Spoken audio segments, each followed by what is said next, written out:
모모는 날이 가면 갈수록 관광 안내원 기기에게는 없어서는 안 될 소중한 존재가 되었다. 그처럼 한결같지 못한 경박한 젊은이에게 이런 말을 쓸 수 있는지는 모르겠지만 그는 헝클어진 머리의 이 조그만 소녀를 깊이 사랑했다. 그리고 어디든 데리고 다니고 싶어 했다.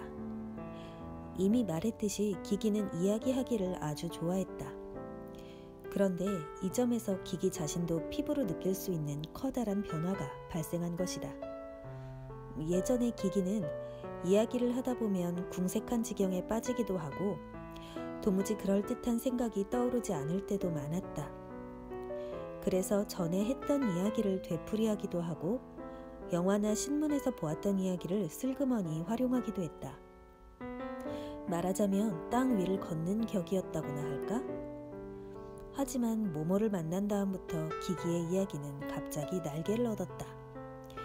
특히 모모가 곁에서 이야기를 듣고 있을 때면 그의 환상은 봄날의 풀밭처럼 활짝 피어났다. 그의 주변에는 어른 아이 할 것 없이 많은 사람들이 몰려들었다.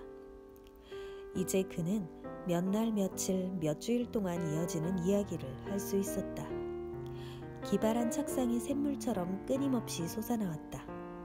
상상의 나래가 자기를 어디로 데려갈지 알 수 없어서 기기 자신도 자신의 이야기에 귀를 기울일 정도였다. 어느 날 여행객들이 원형극장을 둘러보러 왔을 때 그는 다음과 같이 이야기를 시작했다. 그때 모모는 조금 떨어진 돌계단 위에 앉아 있었다. 존경하는 신사숙녀 여러분, 여러분이 잘 알고 계시듯이 슈트라파치아 아우구스티나 여왕은 비겁한 부들부들족의 끊임없는 침략을 물리치기 위해 수없이 많은 전쟁을 치러야 했습니다. 또 한 번 부들부들족의 공격을 물리친 여왕은 끊임없이 귀찮게 구는 이들의 공격에 몹시 화가 났습니다. 그래서 부들부들족의 크삭소트락솔루스 왕이 금붕어를 바치지 않으면 쥐새끼 한 마리 남겨두지 않고 모두 몰살시키겠다고 엄포를 놓았지요. 신사숙녀 여러분, 그때 이 나라에서 금붕어를 아는 사람은 거의 없었습니다. 하지만 슈트라파치아 여왕은 한 여행객을 통해서 크삭소트락솔루스 왕이 다 자라면 황금으로 변하는 조그만 물고기를 갖고 있다는 얘기를 들었던 겁니다. 여왕은 이런 희귀한 물건을 꼭 손에 넣고 싶었습니다.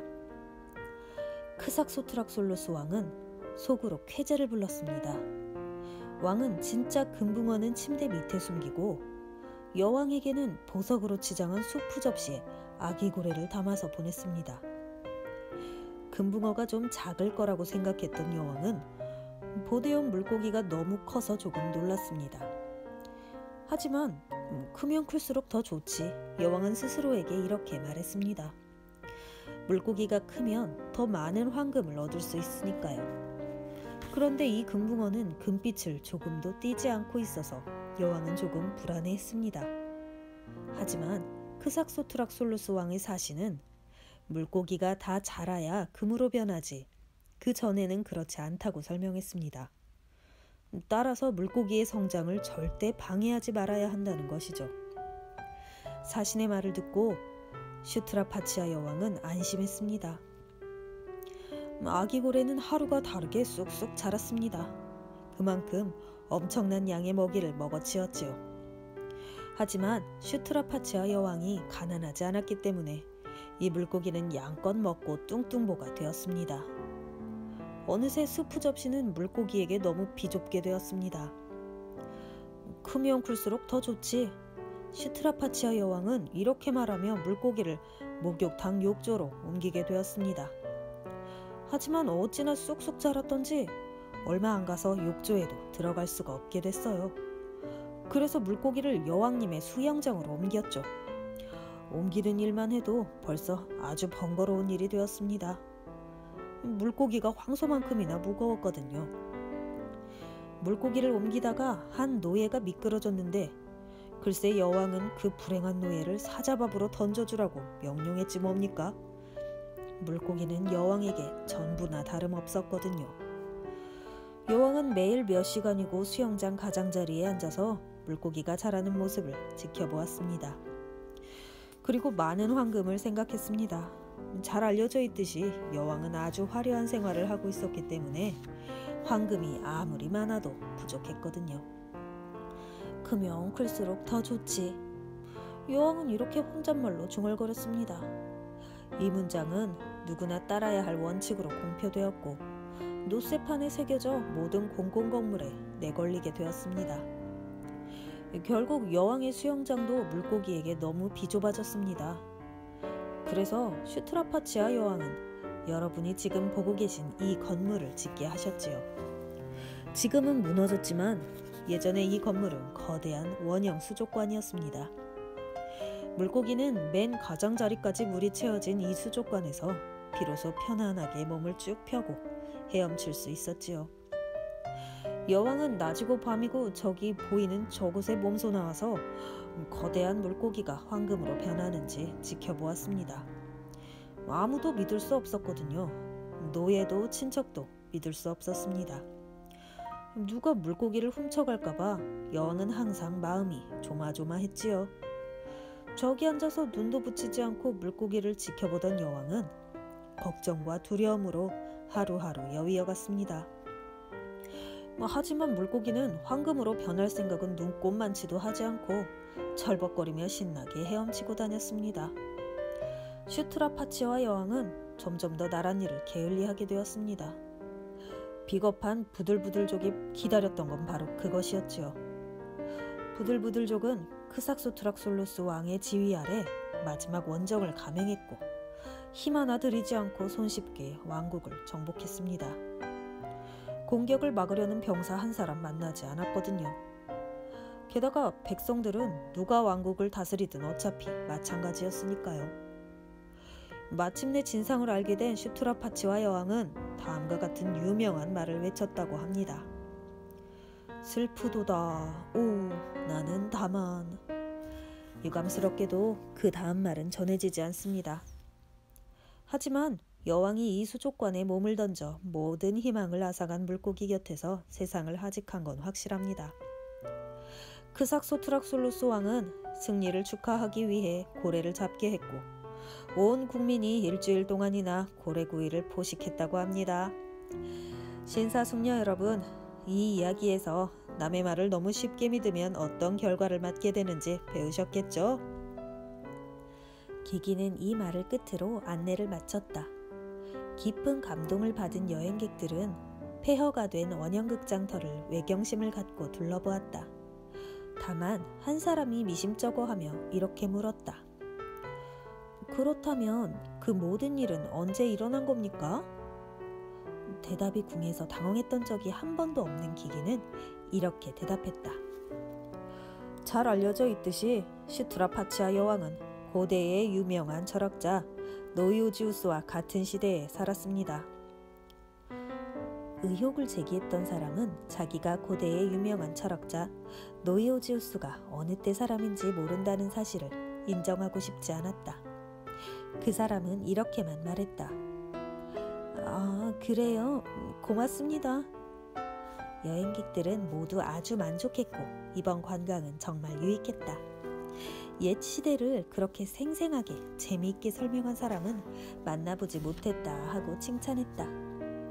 이 대목에서 기기는 공손하게 책모자를 내밀었다. 여행객들은 감동의 대가로 아끼지 않고 돈을 내놓았다. 심지어는 의혹을 제기했던 사람까지도 동전 몇 개를 책모자에 던져 넣었다. 더욱이 기기는 모모가 온 다음부터는 한 번도 같은 이야기를 되풀이한 적이 없었다. 그는 같은 이야기를 또 하는 것은 너무 지루하다고 생각했다. 모모가 청중 가운데 섞여 이야기를 듣고 있으면 그는 자기 마음속에서 수문이 열리듯 새로운 이야기가 끊임없이 용솟음치며 쏟아져 나오는 듯한 느낌이 들었다. 깊이 생각할 필요도 없었다. 오히려 언젠가 미국에서 여행 온 두 귀부인을 안내했을 때처럼 이야기가 너무 황당해지지 않도록 스스로를 억제해야 할 정도였다. 그럼 기기가 귀부인들을 혼비백산하게 만든 이야기를 들어보기로 하자. 존경하는 부인, 아름답고 자유로운 미국에서도 잘 알려져 있듯이 붉은 왕이라고 불리는 잔인한 폭군 마르크 센티우스 코무누스는 일찍이 전 세계를 자신의 뜻대로 바꾸어 보려고 했습니다. 하지만 무슨 일을 해도 사람들은 도무지 달라지지 않고 여전히 똑같은 모습으로 남아있는 것이었습니다. 화가 난 마르크 센티우스 코무누스는 노년에 이르러 미치광이가 되었지요. 부인들도 아시겠지만 옛날에는 그런 병을 치료하는 정신과 의사가 없었습니다. 그래서 폭군이 미쳐 날뛰도록 그냥 내버려둘 수밖에 없었지요. 마르크 센티우스 코무누스는 기존의 세계는 차라리 내버려두고 아주 참신한 세계를 만들자는 생각을 하게 됐습니다. 그래서 지구와 똑같은 크기의 천체를 만들고 그 위에 집과 나무와 산과 바다와 냇물과 강을 비롯한 모든 것을 지구에 있는 것과 똑같은 모양으로 만들라고 명령했지요. 당시 지구에 살고 있는 전 인류는 일을 하지 않으면 사형에 처한다는 엄한 명령에 못 이겨 이 엄청난 작업에 참여할 수밖에 없었습니다. 사람들은 우선 거대한 천체를 놓을 받침대를 만들었습니다. 여러분이 보고 계신 이곳은 바로 그 받침대의 폐허입니다. 그 다음에 지구만한 크기의 거대하고 둥그런 천체를 만들었습니다. 드디어 천체가 완성되자 지구에 있는 모든 것을 쏙 빼닮은 모형들을 만들었습니다. 당연히 천체를 만드는 데는 아주 많은 재료가 필요했지요. 그런데 그 재료를 구할 때라고는 지구밖에 없었습니다. 그래서 천체의 크기가 점점 커지는 만큼 지구의 크기는 점점 더 줄어들게 되었지요. 글쎄 새로운 세계를 만들기 위해 옛 지구에 남아있던 조약돌 하나까지 몽땅 옮겨왔으니까요. 당연히 사람들도 몽땅 새로운 천체로 이사올 수밖에 없었지요. 옛 지구는 다 써버렸거든요. 마르크 센티우스 코무누스는 엄청난 공사를 벌인 보람도 없이 결국 모든 것이 옛날 그대로라는 것을 알고는 옷자락으로 얼굴을 가리고 떠나버렸습니다. 어디로 갔는지는 아무도 모른답니다. 보세요. 무너지긴 했지만 지금도 알아볼 수 있어요. 깔때기처럼 움푹 들어간 이곳은 옛 지구의 표면이 놓였던 토대입니다. 그러니까 모든 것을 거꾸로 생각하시면 되는 겁니다. 미국에서 온 예민한 노부인들은 얼굴이 해쓱해졌다. 한 부인이 물었다. 그러면 그 천체는 어디 있나요? 기기는 이렇게 대답했다. 지금 그 위에 서 계시잖아요. 오늘날의 세계가 바로 새로운 천체예요. 예민한 두 노부인은 기겁해서 비명을 지르며 달아나 버렸다. 기기는 할 일 없이 책모자를 내민 꼴이 되었다. 하지만 기기는 아무도 없는 곳에서 꼬마 모모에게 이야기를 들려주는 것을 제일 좋아했다. 모모가 옛 이야기를 가장 좋아했기 때문에 기기가 들려주는 이야기는 주로 옛 이야기였다. 이야기 속에는 거의 언제나 기기와 모모가 등장했다. 그 이야기는 두 사람만을 위한 것이었고 기기의 다른 이야기들과는 아주 달랐다. 모모는 나직한 목소리로 부탁했다. 얘기 하나 해줄래? 좋아, 누구 얘기를 할까? 모모랑 기롤라모 얘기가 제일 좋아. 기기는 잠깐 생각하더니 이렇게 물었다. 제목은 뭐라고 하지? 요술거울 이야기는 어때? 기기는 생각에 잠겨 고개를 끄덕였다. 그럴듯한데? 그럼 어떤 얘기인지 들어볼까? 그는 모모의 어깨에 팔을 두르고 이야기를 시작했다. 옛날에 모모라는 아름다운 공주가 살고 있었단다. 공주는 예쁜 옷을 입고 세상의 저 위쪽 눈 덮인 산 꼭대기 무지개색 유리성에서 살고 있었지. 모모 공주는 갖고 싶은 건 모두 가질 수 있었어. 최고급 음식만 먹었고 최고로 달콤한 포도주만 마셨지.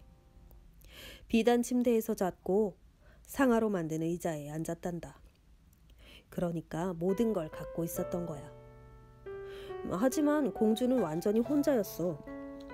공주 곁에 있는 모든 것, 그러니까 시중을 드는 하인들과 시녀들, 개와 고양이와 새들, 심지어는 꽃까지 모두 거울에 비친 상이었거든. 모모공주는 순은으로 만든 커다랗고 둥근 요술 거울을 갖고 있었어. 날마다 공주는 밤에도 낮에도 이 거울을 세상에 내보냈지. 이 커다란 거울은 육지와 바다, 도시와 들판 위에서 둥실 떠다녔어. 거울을 본 사람들은 조금도 이상하게 생각하지 않았어. 저건 달이야 하고 말할 뿐이었지. 요술 거울은 나들이에서 돌아오면 모모공주 앞에 자기가 데려온 거울 속의 상들을 와르르 쏟아놓곤 했어. 그 중에는 예쁜 것, 재미있는 것도 있었지만 미운 것, 지루한 것도 있었지. 공주는 마음에 드는 것을 고르고는 나머지는 모두 시냇물에 던져버렸단다. 공주가 풀어준 거울의 상들은 네가 생각하는 것보다 훨씬 더 빨리 세상의 시냇물을 타고 원래의 주인에게 돌아갔어. 우리가 샘물이나 웅덩이에 몸을 굽히면 우리 자신의 모습을 볼 수 있는 건 바로 이 때문이야. 그런데 모모공주가 영원히 죽지 않는 존재라는 얘기를 했어야 했는데 깜빡 잊었구나. 공주는 지금까지 한 번도 거울에 자기 모습을 비추어 본 적이 없었어. 자신의 모습을 비추어 보면 그 순간 여느 사람과 똑같이 언젠가는 죽을 수밖에 없는 존재가 되거든. 모모공주는 그걸 잘 알고 있었기 때문에 절대 거울에 자기 모습을 비추어 보지 않았어. 공주는 많은 거울의 상들과 살면서 즐겁게 놀았고 하나도 불만이 없었단다. 그런데 어느 날 요술 거울이 다른 어떤 것보다 소중한 상을 하나 가지고 왔어. 젊은 왕자의 상이었지. 모모공주는 그 모습을 보자마자 애틋한 그리움이 밀려와 꼭 왕자를 만나고 싶었어. 하지만 어떻게 해야 할지 알 수가 없었지. 왕자가 누군지 어디 사는지 몰랐거든. 심지어는 이름도 몰랐으니까 말이야. 달리 뾰족한 생각이 떠오르지 않아서 공주는 요술 거울을 들여다보기로 했어. 공주는 이렇게 생각했거든. 요술 거울이 내 모습을 왕자님에게 데려다 줄 수 있을 거야. 거울이 하늘을 떠다닐 때 왕자님이 우연히 하늘을 쳐다보다가 내 모습을 발견할지도 몰라. 그러면 왕자님은 거울을 따라와 내가 살고 있는 이곳까지 올 거야. 하고 말이지. 공주는 오랫동안 요술 거울을 들여다보고 자기 모습을 담은 거울을 세상에 내보냈단다. 물론 그렇게 해서 공주는 언젠가 죽을 수밖에 없는 존재가 되었어. 그 후 공주가 어떻게 되었는지는 곧 얘기해 줄게. 하지만 우선 왕자 이야기부터 해야겠구나. 왕자의 이름은 기롤라모였고 자기가 창조한 아주 커다란 왕국을 다스리고 있었단다. 그 나라가 어디 있느냐고? 그 나라는 과거의 나라도 아니고 현재의 나라도 아니고 언제나 딱 하루 앞선 미래에 있는 나라야. 그래서 이름도 내일 나라였어. 그곳에 살고 있는 사람들은 모두 왕자를 깊이 사랑하고 숭배했지. 어느 날 대신들이 내일나라 왕자에게 말했어. 전하, 결혼을 하셔야 합니다. 당연히 그래야 하니까요. 기롤라모 왕자도 결혼을 반대할 이유가 없었어. 그래서 신부감을 고르려고 내일나라에서 제일 예쁜 아가씨들을 모두 궁정으로 불렀단다. 아가씨들은 왕자를 차지하고 싶었기 때문에 저마다 제주껏 치장을 했어. 그런데 아가씨들 틈에 끼어서 마녀가 궁정으로 숨어 들어온 거야. 마녀의 몸속에는 따뜻한 빨간 피가 아니라 얼음처럼 차가운 초록색 피가 흐르고 있었어. 하지만 아무도 눈치채지 못했지. 마녀는 아주 교묘하게 화장을 했거든. 왕자가 신부감을 고르기 위해 커다란 황금 무도실로 들어서자 마녀는 재빨리 주문을 외웠지. 그러자 가련한 기롤라모의 눈에는 마녀 말고는 아무도 들어오지 않았어. 왕자에게는 마녀가 눈이 부시게 아름다운 것처럼 보였어. 그래서 그 자리에서 왕비가 되어주지 않겠냐고 물었지. 마녀는 나직하게 속삭였어. 그럴게요. 하지만 조건이 하나 있어요. 기롤라모 왕자는 선뜻 대답했단다. 어떤 조건이든 들어주겠소. 좋아요. 마녀가 이렇게 대답하면서 어찌나 달콤하게 미소를 지었던지 가엾은 왕자는 그만 머리가 어지러지해졌단다. 하늘을 떠다니는 둥근 은거울을 1년 동안 쳐다보면 안 돼요. 만약 거울을 보면 그 순간 왕자님은 자기가 뭘 갖고 있는지를 까맣게 잊게 될 거예요. 자기가 누구인지도 잊고 아무도 알아보는 사람 없는 오늘나라로 가서 이름 없는 가련한 떠돌이로 살아야 하는 거죠. 어때요? 괜찮으시겠어요? 기롤라모 왕자는 큰 소리로 대답했지. 그것뿐이라면 쉬운 조건이군. 그런데 그동안 모모공주는 어떻게 되었을까? 기다리고 또 기다렸지만 왕자는 오지 않았어. 그래서 공주는 세상으로 나가서 직접 왕자를 찾기로 했단다.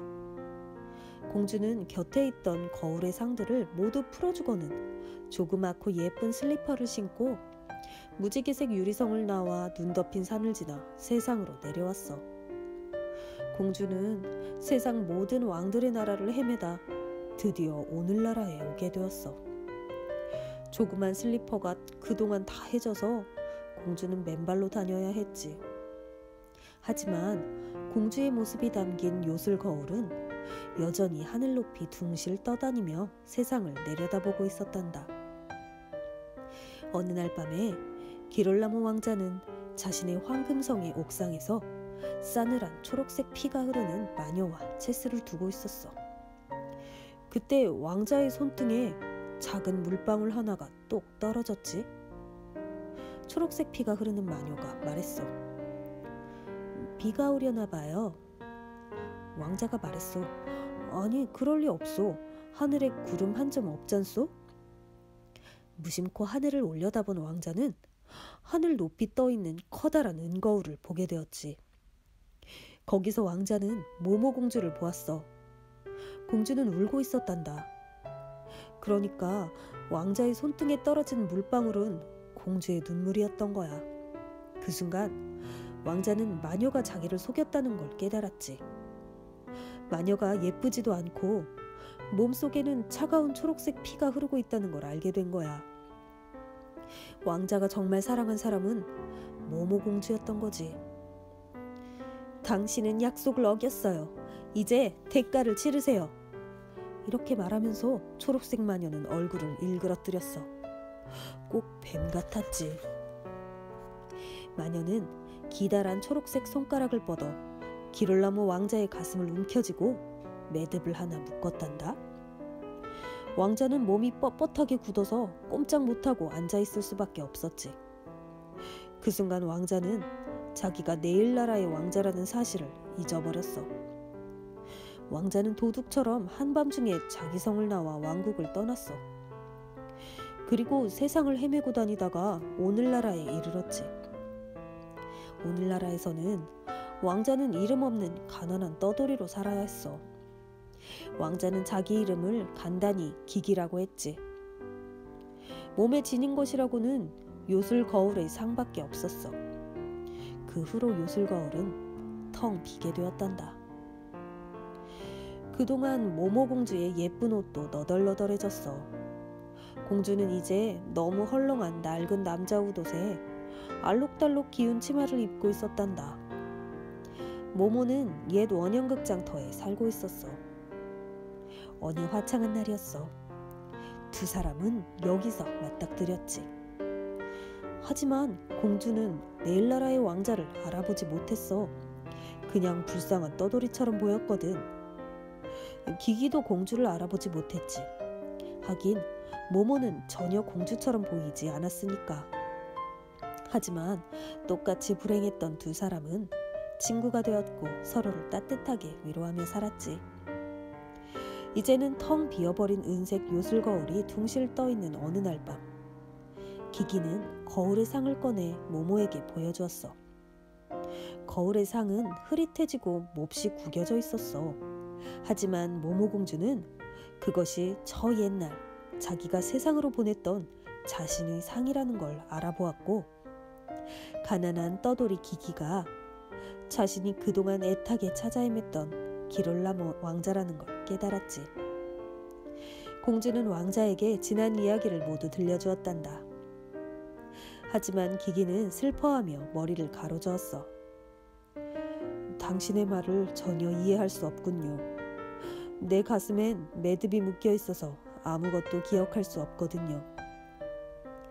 모모 공주는 그 말에 기기의 가슴을 붙잡고 가슴에 묶인 매듭을 간단하게 풀었어. 기롤라모 왕자는 당장 자기가 누구이며 어느 나라 사람인지 깨달았지. 왕자는 모모 공주의 손을 잡고 내일 나라가 있는 아득히 먼 곳으로 떠났단다.